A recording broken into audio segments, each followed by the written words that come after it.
Our next speaker is Glen Warren. Glen Warren is a phenomenal educator. He is a teacher. He's been an administrator. He's now currently working with currently is redundant, by the way. He is now working with the Encinitas School District. Glen's field of expertise is information literacy. He's done a lot of work with kids and helping them to understand how to navigate their way in a cyber world. He's spoken in Washington, D.C. He's invited all around the country to speak about his particular brand of education. He also happens to be quite a phenomenal keyboard player. So would you please welcome Mr. Glen Warren.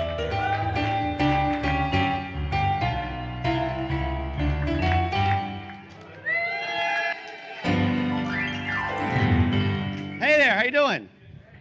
Well, I really want to go back and keep playing Pennies from Heaven. Anybody know that song? Okay, you're really old. Okay, great. Yeah, how's that go? Every time it rains, it rains. Don't you know each cloud contains? It's not that hard every time you say pennies from heaven, I'm saying. Okay. You find your fortune falling all over town. Make sure that your umbrella's upside down. I can't sing, somebody else. Okay, fine. Hey, look, I'm so very happy to be here. I got to tell you, I've been in education for 20 years. And I can't think of a better or more wonderful profession. I'm living my passion, living the love something I love to do. And it's only simply because it's centered around one singular reality, and that's kids. If you are not hanging around kids and you're a CEO, you need to get around kids. Can I hear amen? Amen. You want to get yourself messed up? Get around kids. Kids, if you don't have kids on the board of your company, you're stupid. How's that for a start? Do you like me yet? All right, anyway, yeah, the thing is, in education, I'm wondering if this actually will work for me. Yeah, this is it, see. Love is what drives education. If it doesn't, it's wrong. It's just wrong. If love isn't it, if love's not the reason you're doing education, I don't know why you're in education. So I wanted to advance the idea of love in education, but the word love in education, people get nervous. If you thought using love around engineers make your sphincter close,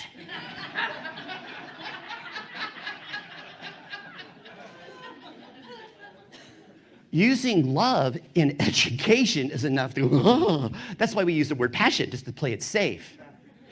But passion is really just a step away from the real word we're really talking about, and that is love. How many of you have kids or have ever seen one? Raise your hand, please. Yeah.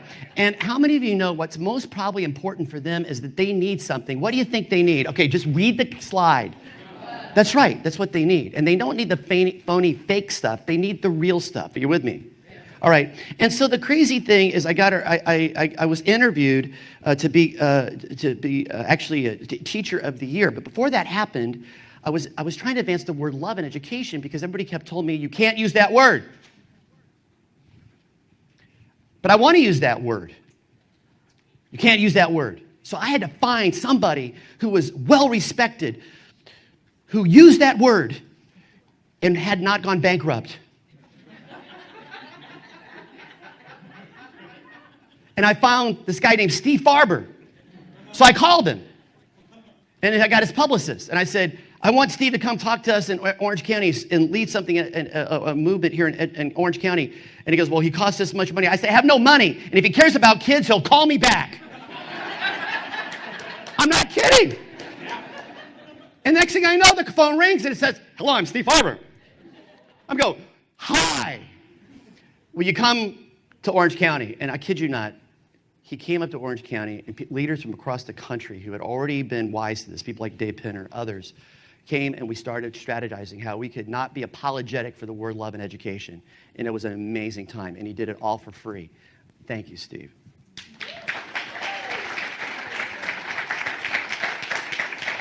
So a couple of years later, I pimped him out again. because I'm also the vice president of the California School Library Association. And so I had him come out and speak to a bunch of librarians about love. But what I realized as that happened is I needed to get back into the classroom and not be in such high leadership. So I went back to the classroom, and I helped write some standards for the state of California. And this is true. One of the standards that was adopted by the state of California that we have to implement students' own personal passions into all aspects of the curriculum. I wrote that, and it's been adopted by the state of California. So, but once you have a standard, so what? Who cares? You have to implement it. So I went in and I implemented it in the classroom, and I started finding out what kids' passions were, what they cared about. I made classes about, I don't know. You tell me. And then I started grading the kids on how well they pursued those things, not what they chose. And the funny thing is, I actually ended up getting interviewed by being voted for Teacher of the Year for my school district, and so did my wife that year. It was 2000, I think it was 2014, yeah. So my wife had got Teacher of the Year of her district, and I won Teacher of the Year for my district, and we were in competition for the county. We're divorced now. No, just kidding. Joking, just joking. It's a joke. My wife and I are totally in love with each other. It's fantastic. 28 years. Yeah, that's for my wife, just to be clear. Okay. So anyway, I went in, the final question for me by the panel, and it was very intimidating. They said, why should you be Teacher of the Year? And I said, I shouldn't. So that wasn't a good call. I said, do you have any special ed teachers running? If you have any special ed teachers, they should win. And they didn't have any that year. So they said, well, again, why should you be Teacher of the Year? And what is it that you feel that's important to you? I said, well, for me, I have what I believe is the secret of education. And I told the panel, I said, the secret of education is faith, hope, and love. And they looked like you did right now. And I said to them, I said, unless you love the students and you care about them, and you don't have faith, not in their future potential, that's not faith, that's hope. Faith, not in their future. Faith in what valuable thing they have right now. There's something this world needs right now, inside that child right now, the world needs. That's faith. I don't know that, but I believe it. And then hope is, I don't know what your future holds, but I absolutely believe your future is bright, even if you don't believe it. I have hope for your future. And I looked at the panel, I said, you're all here today because somebody believed in you when no one else would. And you know what they said? That. And I thought I had lost because I was just too obnoxious.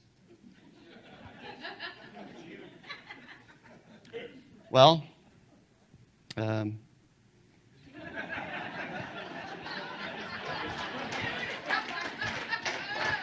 my wife was ticked because I won Orange County Teacher of the Year and I won California Teacher of the Year. And so then after that, I'm now working in Encinitas as the Director of Educational Services of literacies, outreach, and libraries.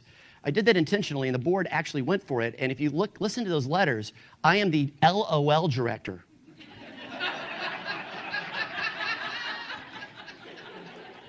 What do you think? My counterpart is the Curriculum Instruction and Assessment Director. She's the CIA Director. I'm the LOL Director. We work very well together. All right. Anyway, with that, these are my kids. Thank you. And this is my son Blake. He graduated from college, high school 2 years ago. He's in his second year of college. My son Cullen is graduating this year, and this is my daughter Abby. All three of my kids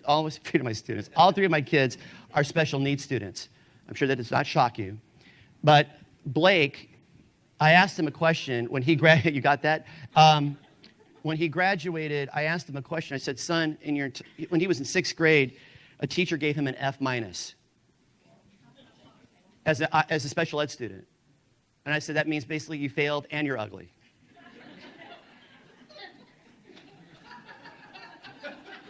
Thank you, education. And no, that's what it means. And by the way, that's what the teacher did was so mean, to be quite frank. So here's the thing. I asked my son Blake, I said, in all years of education, did any of your teachers ever once ask you what mattered to you? And you know what he told me? No. You know what my son loves to do? He's a cartoonist and a voiceover artist. Wow. He's excellent at it. All his characters he's made have been fashioned after our family. So I'm really concerned about him being successful. Yeah, I'm really concerned about it, but I do hope he gets successful.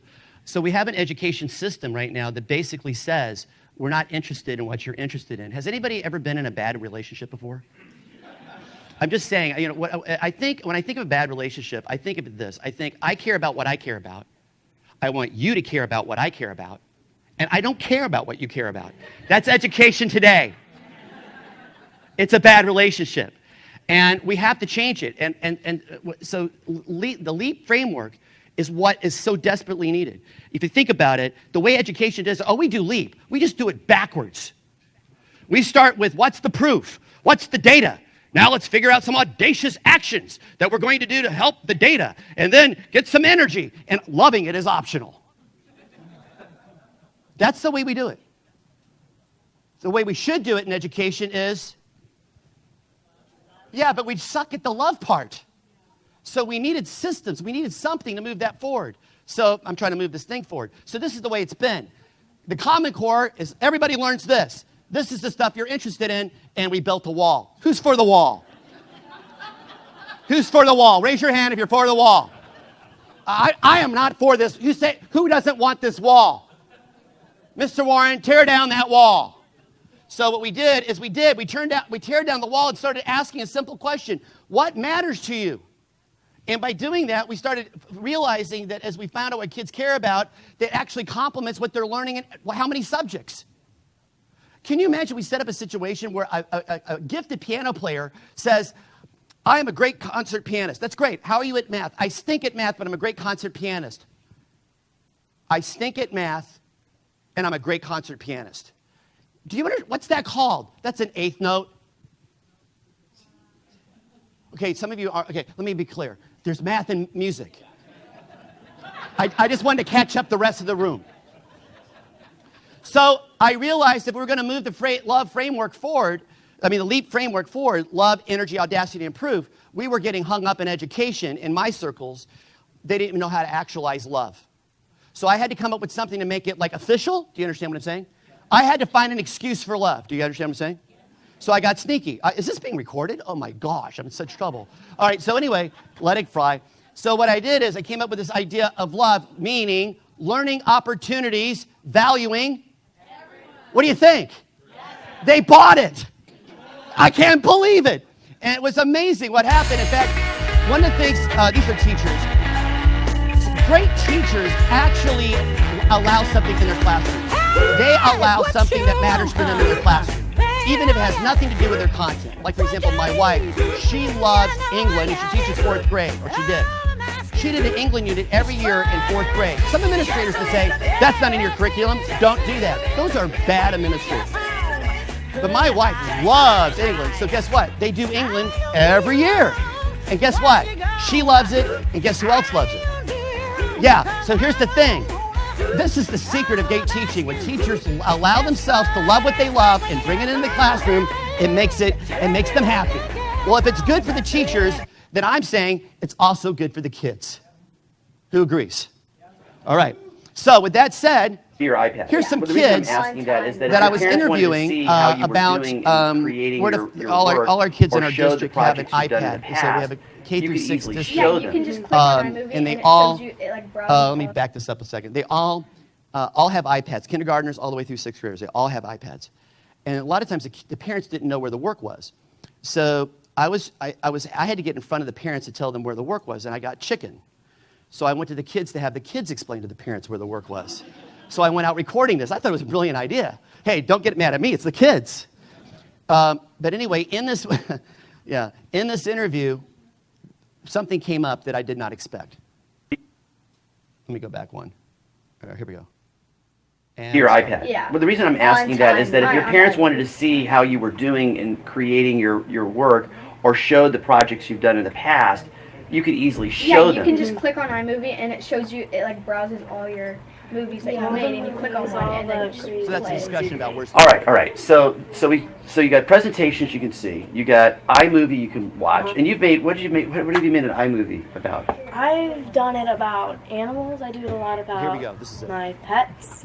Now, was that an assignment or something you just chose to do? Something I just chose to do. Oh, for fun, bravo. to give me something because to it's like do. so cool. There's Bravo. like a bunch of sound effects. So now you guys are doing work that you weren't assigned to do, that you're doing because you wanted to do. Yeah, Yeah. 'cause it's fun. Oh my goodness, I love that. That's great. And do you ever get a chance to show the thing you did for fun in class? Do you ever get a I chance? show it Maybe to my to your friends, friends, but not and really my like up teacher. on the board. How would you feel about being able to do something like that you chose to do, and have it count for a grading? The That would be class? pretty. That would be pretty cool. Pretty Because exciting. for, Would like, you? extra Do you think that's a good credit. idea? Yeah. Yes, I think it's a good I'm idea. actually trying to make that happen. Really? Make Oh, it yeah. happen. I'm working on it. I'm really working on it. That'd All be right. really cool. Well, Yeah. then. What do you think? So I'm making it happen. And the beautiful thing about this is we started this idea of, and I'm going to take that, what is that, passion test that we did? We're in a situation right now that we're ready to implement that in our schools. I did this presentation for science teachers. You know, it's kind of Steve's engineering speech. I brought the love thing to a bunch of science teachers saying we need to open up our ears to what the kids care about, not just your content, but what they care about, and start somehow finding the connections. I just got asked to be the keynote speaker for next year's National Science Teacher Association Convention. They want to hear about love. That's just the start, because then we have to kick them with the energy, audacity, and proof, right? But here's the thing. This is how it's been actualized, where these are the kids that have pictures of themselves holding a little placard, and it's a blank placard. You know those little sticky, the 3M things, what are they called, the Post-its? These are all little Post-its that are on there. The reason why they're Post-its is because kids change their mind about what they care about.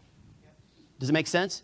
So we little Post-its, and the idea was the kids would put up here what the things they care about, the things that matters to them. In the middle is the learning they have to do. So there's the have-to learning. And then what they did is their job was to say, hey, no matter what we're learning, I want to know how your thing connects to what we're learning, or the other way around. I want you to hear what the kids thought about this. So this is our connection wall, and we each took a picture of ourselves, and we put little sticky notes to write what our passion was. And we have our required learning, like our unit in science is volcanoes, and our CIA is earthquake terror, and then math is like multiplication and place value. Then social studies, we have California geography. And then we are able, if we can, this is how we can express, how we can connect our passions to our learning. And it's a way, I think it's a really good way to express like our passions and connect it to our learning. Awesome. Like they said, it's all about kids like expressing what they love and trying to make it learning. For example, Alex, she loves puppies, and she connects that to math because you can use puppies in any math problem. Or Give it up for her! What's wrong with you?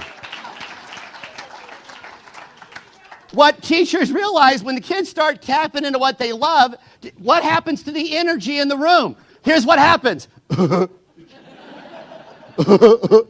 It's amazing.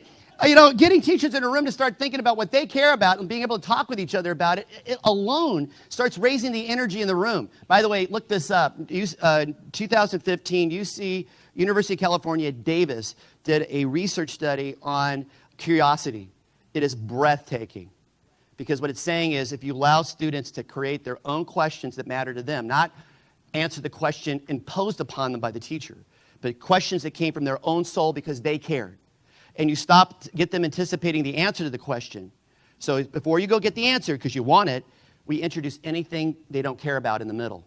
The research shows that they maintain the desired information as powerfully as the undesired. Look it up. It's freaking amazing. So love is no longer some fluffy thing. It is a big deal.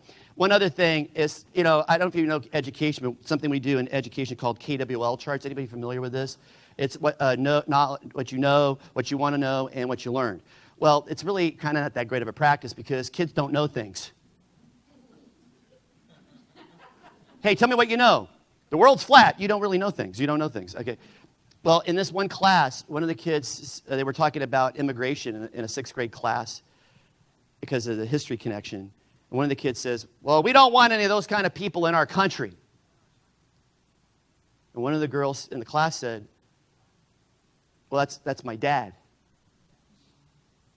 And so the teacher had knowledge enough to stop and ask the students to sit down and start asking each other what matters to you. Tell me what matters to you. Not matters to me, what matters to you. Tell me what matters to you. Tell me your story.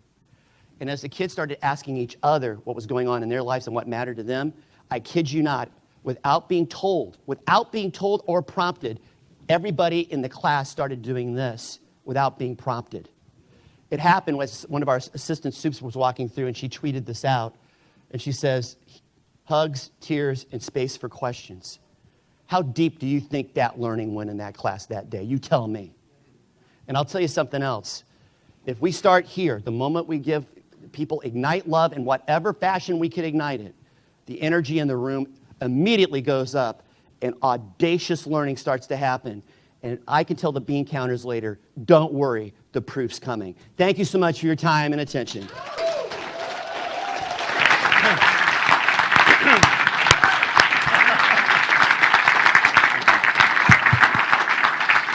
Oh my.